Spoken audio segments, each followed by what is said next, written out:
Katika timu 16 zinazoshiriki ligi kuu ya NBC msimu wa 2025, hizi ndizo timu 8 ambazo zimefunga kuanzia mabao 20 na kuendelea ndani ya boksi. Wananchi Yanga wamesimama katika nafasi ya kwanza wakiwa wamefunga jumla mabao 55 ndani ya boksi la 18. Mpaka sasa Yanga wana jumla mabao 68 katika michezo 26 waliocheza, wakiwa wameruhusu kufungwa jumla mabao 10 pekee. Simba Sports Club wekundu wa Msimbazi wao wanasimama katika nafasi ya pili wakiwa wamefunga jumla mabao 48 ndani ya boksi la wapinzani wao. Simba wana jumla mabao 52 katika ligi kuu bara, wameruhusu kufungwa mabao 8 katika michezo 22 ya ligi kuu mpaka sasa. Walambalamba Azam FC wao wapo nafasi ya tatu wakiwa wamefunga mabao 38 ndani ya boksi la wapinzani wao. Mpaka sasa Azam FC wamefanikiwa kujikusanyia jumla ya mabao 43 katika michezo 27 ya ligi kuu ya NBC mpaka sasa. Jirani mwema wa Yanga waite Singida Black Stars wao wanashikilia nafasi ya 4 wakiwa wamefunga mabao 37, tofauti ya bao moja na Azam FC ndani ya boksi na wapinzani wao kwa michezo 27, wakiwa wamefunga jumla mabao 40 huku wakiruhusu kufungwa jumla mabao 21. Vijana wa mwanadada machachari Christina Mwegela waite Tabora United wao wamefunga mabao 23 ndani ya boksi katika michezo 27. Mpaka sasa Tabora United wao wamefunga jumla mabao 27. Kwa lugha nyepesi ni kwamba Tabora United wamefunga mabao 23 ndani ya boksi na mabao 4 pekee wamefunga nje ya boksi, na hivyo kuwa na jumla ya mabao 27. Wameruhusu nyavu zao kutikiswa kwa jumla mabao 38 kwenye michezo ya ligi kuu ya NBC msimu huu. Walimazabibu kutokea jijini Dodoma, watoto wa makao makuu ya Jamhuri ya Muungano wa Tanzania waite Dodoma Jiji FC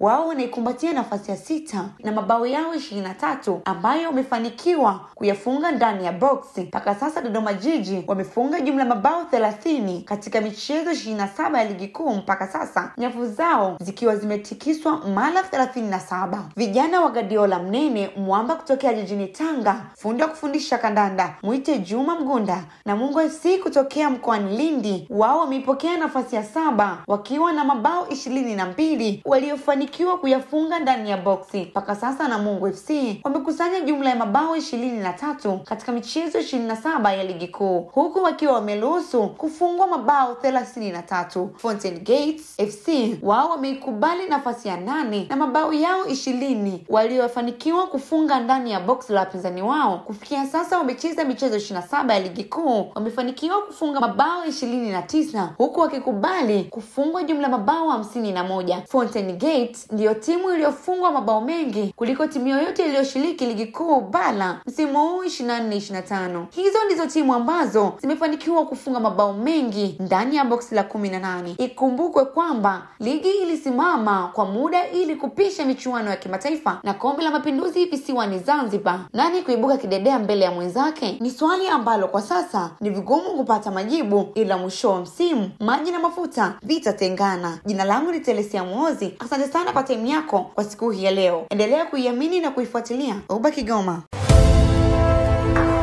Ujiji Broadcasting Academy, excellence is our signature.